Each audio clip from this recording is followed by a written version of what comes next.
Good morning once again, everyone. We are now at our fourth week for 21st century Philippines and world literature. And we're just continuing our topic from our last week, which is poetry. And again, poetry is one of the literary genres that we have. And for this week, we will explain ways of looking at literature with critical perspective on literature. We will also identify the basic approaches for interpreting a text and recognize the literary theories and criticisms applied in literary work and evaluate the contents of a literary text. So let's proceed to our discussion. So for this one, so reading and interpreting the literary text. So for this one, we have three sovereignties of literature. We have the writer, the text, and the reader. So if we're going to apply it for our literature, we have the writer, the text or the context, and the reader. So these are the three sovereignties of literature. So for this one, we also have the critical perspective on literature. So we have the writer again, its ideas and the interpretation or the for the reader. So we have here categories of observation, the writer's life. So for the writer's life, the questions are being asked: who wrote this? What kind of person was she or he? Typically, it's the writer's background and how old was the writer? Is it a kid? Is it a middle-aged man, woman, or is it an old man or woman? And we will also observe the writer's culture and in place and time what is written, what was going on at that time, what events and ideas were important, and what was the world view. These are some questions that we need to observe regarding the writer's culture. And we also need to observe the work structure and techniques in the text or in the context. So how many parts are there in this work? How are they related? And what keywords, images, figures of speech are important in the writer's text or context? We also need to observe the characters of the speaker who is talking here, to whom, and what is the relationship like? What motivates them? What conflict do they have? So these are the questions that we need to ask in order to observe the characters of speaker. Also, we need to observe ideas, lessons, and philosophy in the context or in the text. So we have here what ideas or lessons are expressed or implied here and what values as well. Also, what forces have determined these events and what are we supposed to learn in the context or the text. We also have here another category of observation that we need is the reader, yourself as the reader. So questions that we need to ask being a reader is how does it make me feel? What features of the work stand out and what happens to me when I read this? Do I get emotional? Do I get affected or do I get inspired in the because of the context. We also need to observe our culture or your culture as a reader. What is the present worldview in the place where I am situated? And what events or ideas are important? We also need to observe our historical perspective and questions need to be asked is, does this refer to historical events or is it about something or somebody in the past? Another observation that we need to observe is artistic literary tradition and questions being asked is what does it remind me of and how is it related to other works, storylines, characters, or myths. So this is the critical perspective on literature and the categories that we need to observe in order for us to know our perspective in a literature text or context or work. Now we have three basic approaches in interpreting a literary text. It could be text-oriented, reader-oriented, and author-oriented. For text-oriented, a reader may analyze a work of literature as complete in itself without relating to it that outside of the world. We also have author-oriented approach. For author-oriented approach, a reader may study an author's life, time, and culture to better understand the author's work.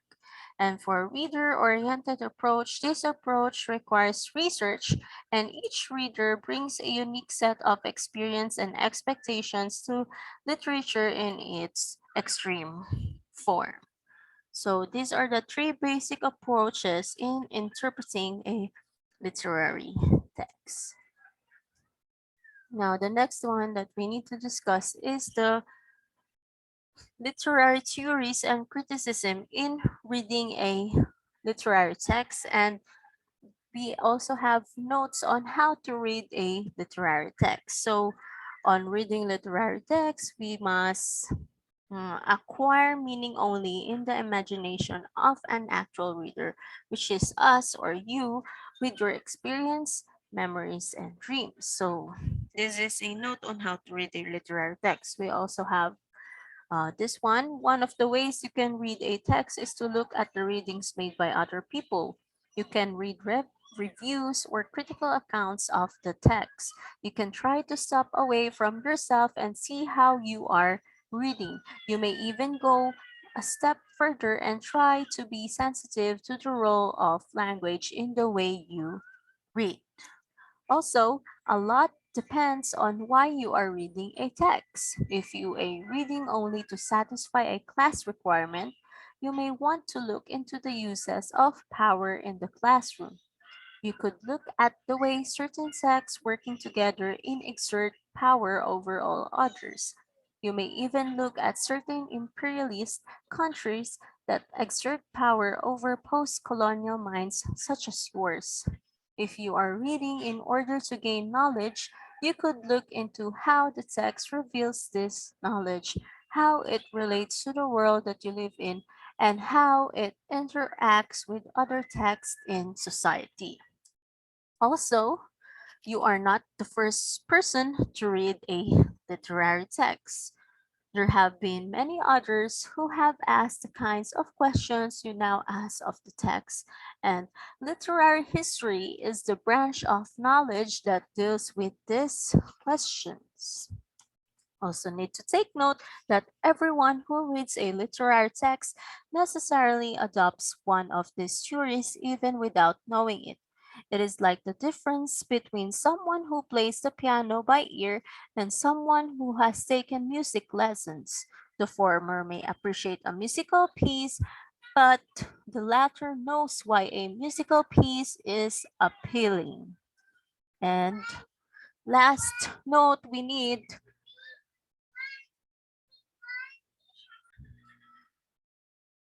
So for this one, you can understand a novel, poem, or a play even if you do not study literary theory. But if you study literary theory or at least some aspects of literary criticism, you will understand why you understand, how you understand, and maybe even what you understand. So these are the notes on how to read a literary text. Also, we have literary theories and criticism and some of its perspectives. So, we have here literary theories in reading and analyzing literature.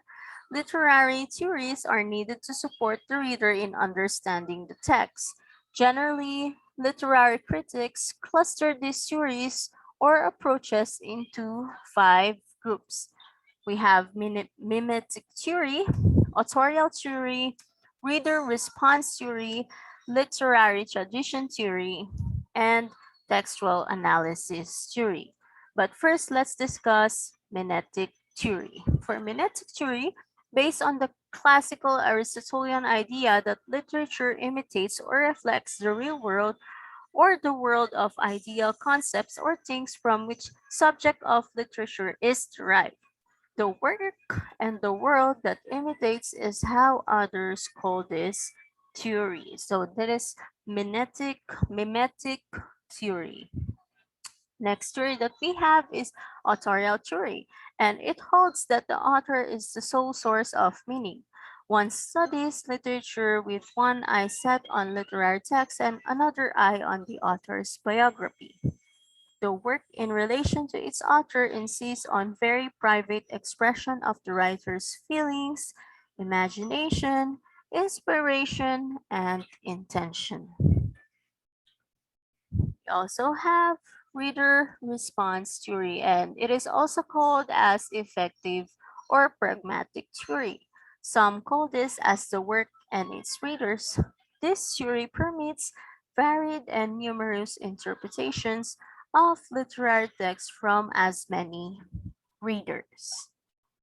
And for literary tradition theory, it relates the work to its literary history by identifying the tradition to which it belongs. And the last literary theory that we have is textual analysis theory. And this theory is also known as the work as an entity in itself. So take note, in recent times, even though theories are considered important, earlier new criticisms and reader response theories popular in late period are less and less used in the recent times.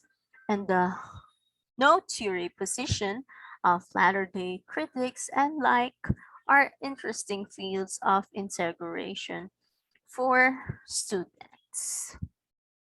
So we have discussed the literary theories and some of its perspectives. Now let's go to literary criticism. And literary criticism refers to the individual's way of reading a literary text. We have a new criticism of formalist or formalist criticism. So this was considered new in the year 1930s. And new criticism or formalist criticism seeks to make literary criticism a scientific study. It also insists that each literary work shows function as harmonious, possessing a universal meaning, which suggests that there is only one correct way of reading. Meaning is revealed by dissecting the literary text, by examining the literary elements, and by determining how it contributed to the essential unity of the literary piece. And this new criticism, or what we call formalist criticism, has strengths and weaknesses. One of its strengths is calls for a careful and thorough reading of the text, since we are dissecting the literary text and examining the literary elements. And one of its weaknesses, it ignores the relationship of one story to another, the interconnection of literature, the influence of society to literature, and the importance of the author's individualism. It denies the impact of the reader's personal experience. So, this is for the new criticism or formalist criticism. We also have another type, which is the archetypal criticism. Mythological, archetypal, and psychological criticism are all closely related. This is because Freud based on many of his theory on the idea of the social archetype. So Simon Freud is the father of psychology. Just a short um, explanation regarding about Simon Freud. And his pupil, Carl Jung, refined Freud's theories and expanded them into a more cross-cultural philosophy. Critics who examine text from a mythological archetypal standpoint are looking for symbols. Jung defined an archetype as a figure that repeats itself in the course of history wherever creative fantasy is fully manifested. So, in this situation, Jung theorized that human beings were born with an innate knowledge of certain archetypes, And the evidence of this, Jung claimed, lay in the fact that some myths are repeated throughout history in cultures and eras that could not possibly have had any contact with one another. So in with this theory, every culture has a creation story, a life after death belief, and a reason for human failings. Also, these stories, when studied comparatively, are far more similar than different. And when looking for archetypes, critics take note of general themes, characters, and situations that recur in literature across writers, genres, periods, and societies.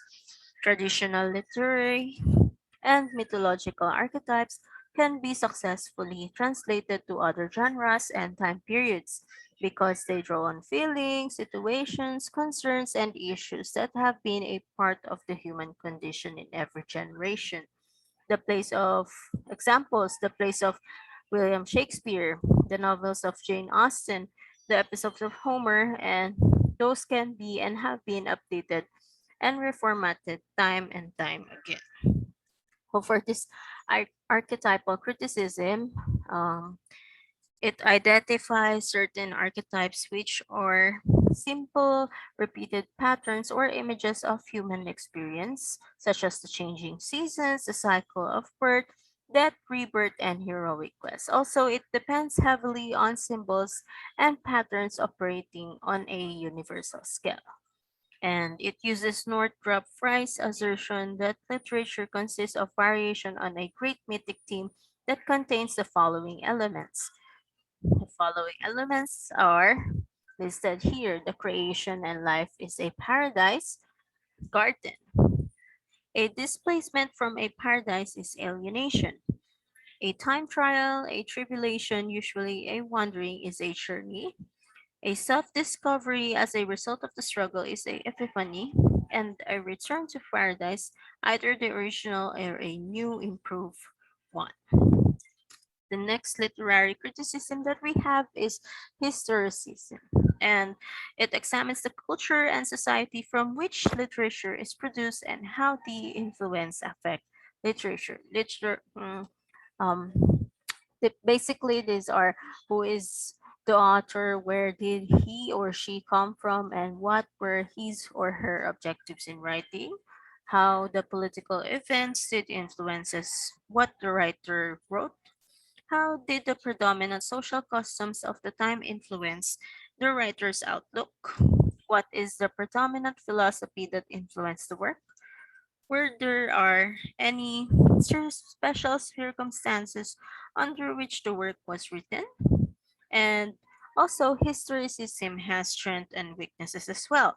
For its strengths, it enriches one understanding of literature because a knowledge of the historical times in which a piece is written, and for its weakness, it overlooks the literary elements and structure as well as the author's individual contribution. Another literary criticism that we have is Marxist criticism, and it has the longest history, being a 20th century phenomenon. The Marxist approach to literature is based on the philosophy of Karl Marx. Karl Marx is a German philosopher and economist.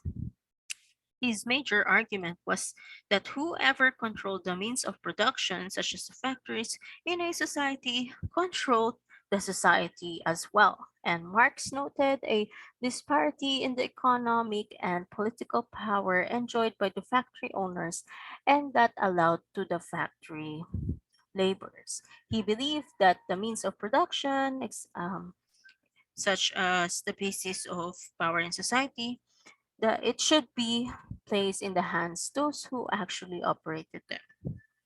He also wrote that economic and political revolutions around the world would eventually place power in the hands of the masses, the laborers.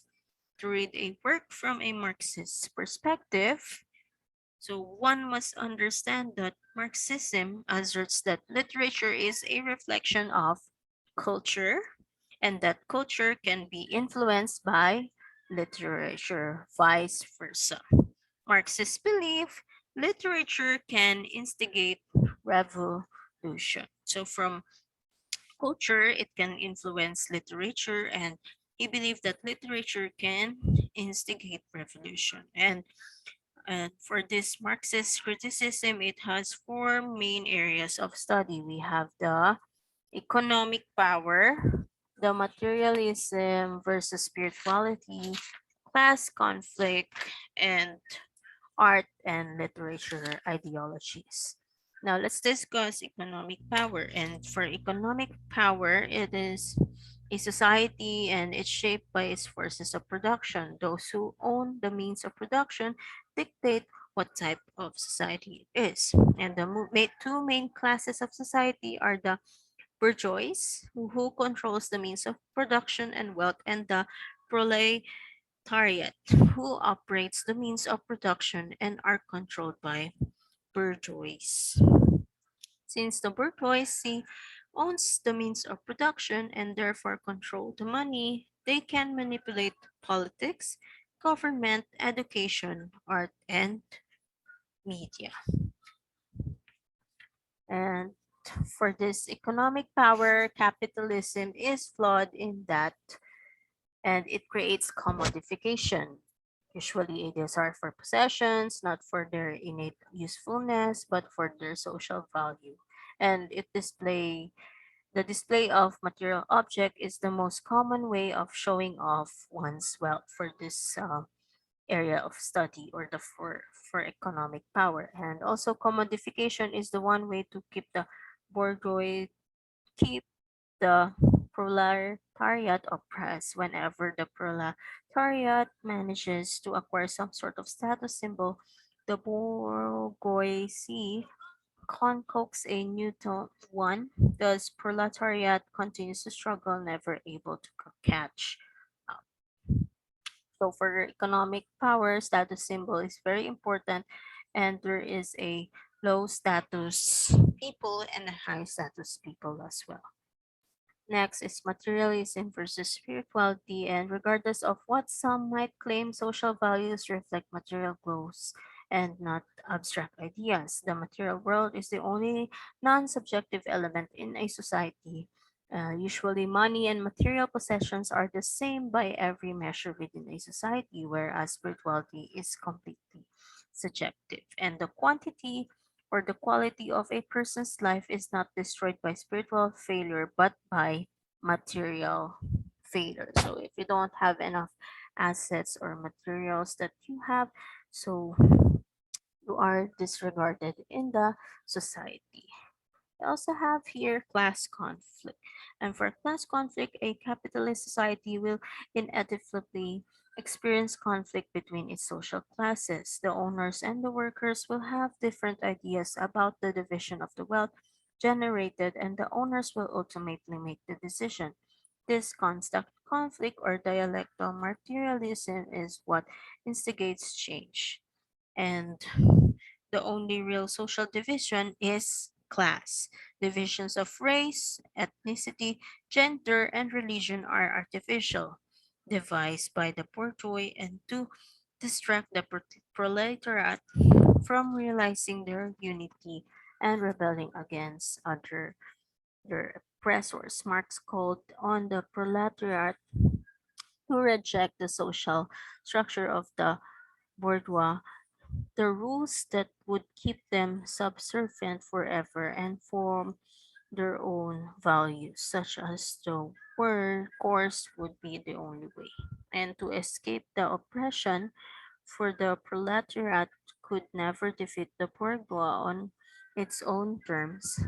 For the workers to win, they must establish new terms.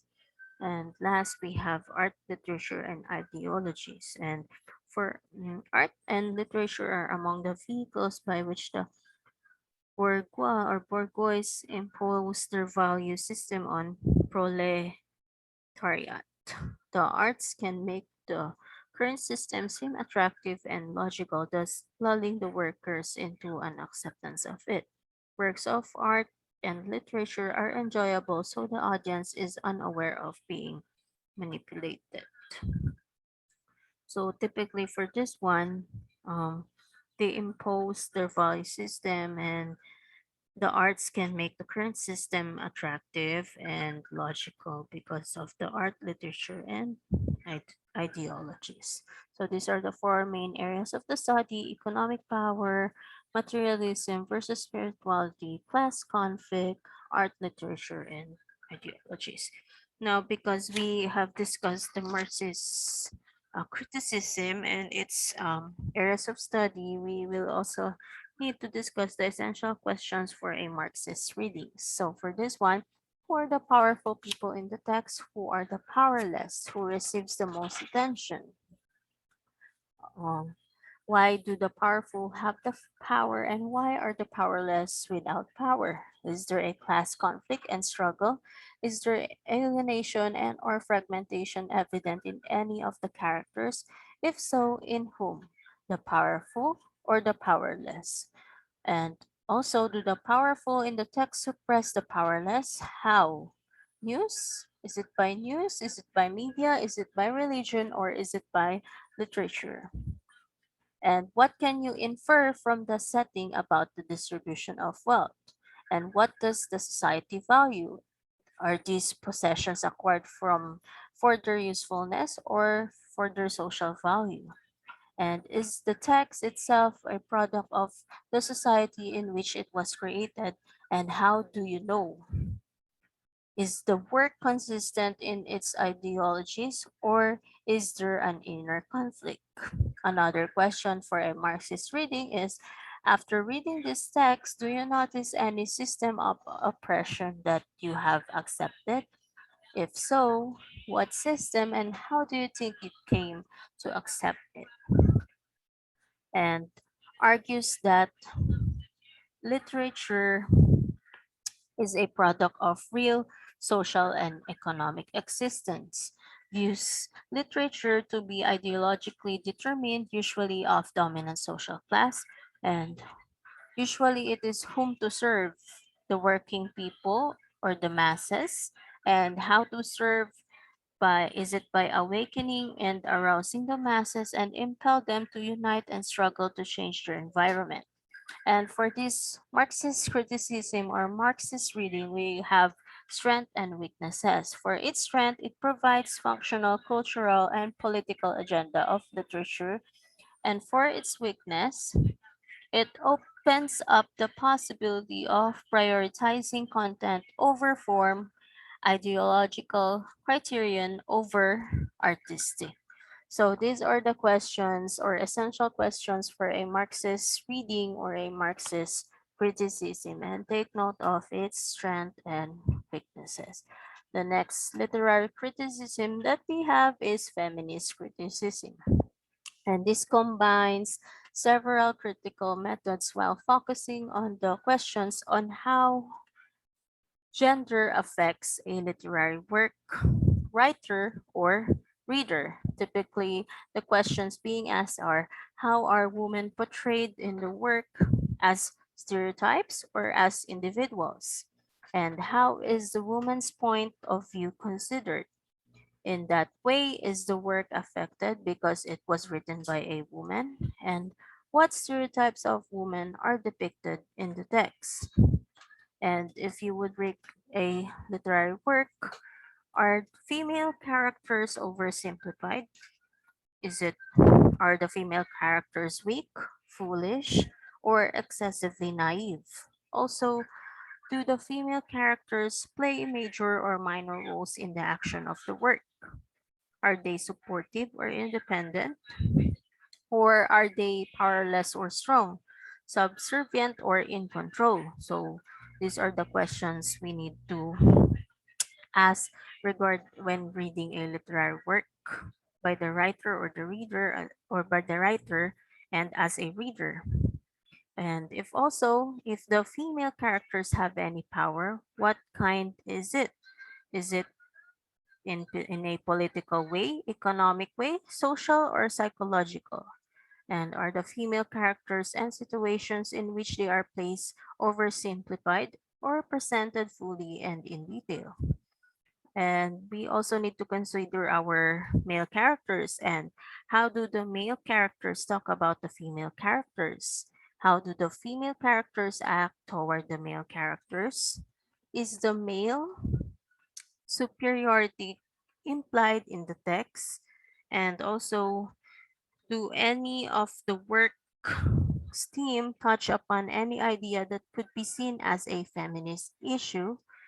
And is the work in general sympathetic to female characters or too sympathetic? Overall, do you think that the female characters are believable? For that matter, do you think that the male characters are believable as well? And is the team supportive or disparaging of women? So these are some essential questions that need to be asked when we are reading a feminist criticism and how it affects a literary work and or the writer and the reader. And for this one, we have strengths and weaknesses. We have as a strength, it enriches a reading by showing awareness of the complexity of human interaction. And for its weakness, it is ultimately culturally criticism. Next literary criticism that we have is structuralism, and it is based on the linguistic theories of Ferdinand Saussure and cultural theories of Claude Lévi-Strauss. So, for this one, language is a well-contained system of signs according to Saussure, and culture, like languages, could be viewed as systems of signs and could be analyzed in terms of the structural relations among their elements. Views literary text as system of interlocking signs which are arbitrary, and it seeks to make explicit the grammar and uses the concept of binary opposition such as sign signifier, parole language, and performance competence. It believes that a sign, so this sign is usually something which stands to somebody for something, and that sign can never have a definite meaning because the meaning must be continuously qualified.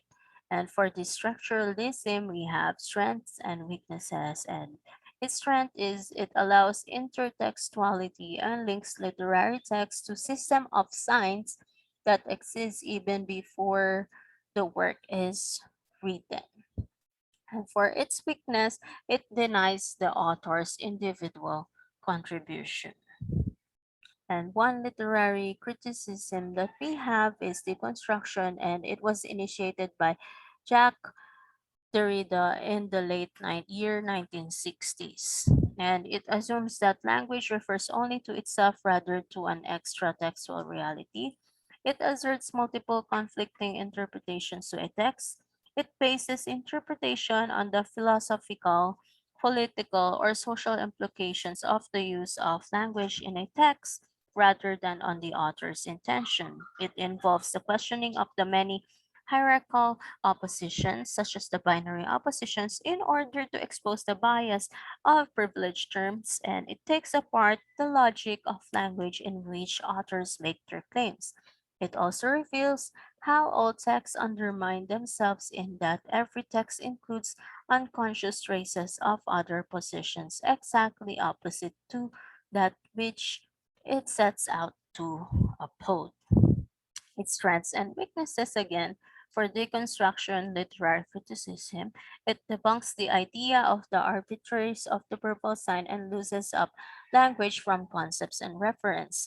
And its weakness is the views that the meaning of the text bears only accidental relationship to the author's conscious intention. So again, these are the literary criticisms that we have. We have new criticism or formalist criticism, archetypal criticism, historicism, Marxist criticism, and feminist criticism, structuralism, and deconstruction.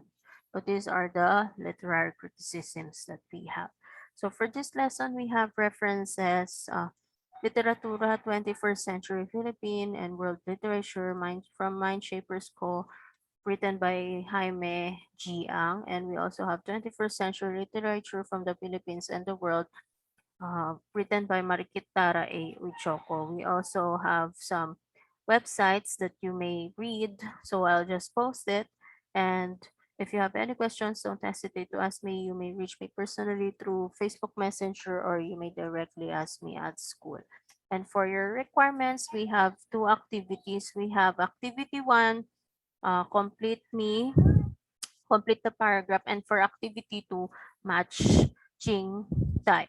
So you may answer both activities, but I will just only require you to submit activity 2, which is matching type, total of 15 items. So once again, if you have any questions, don't hesitate to ask me. You may reach me personally through Facebook Messenger or you may directly ask me at school. So for this week, we had explained the ways of looking at literature with a critical perspective of literature. Again, the three sovereignties of literature is the writer, text, and reader.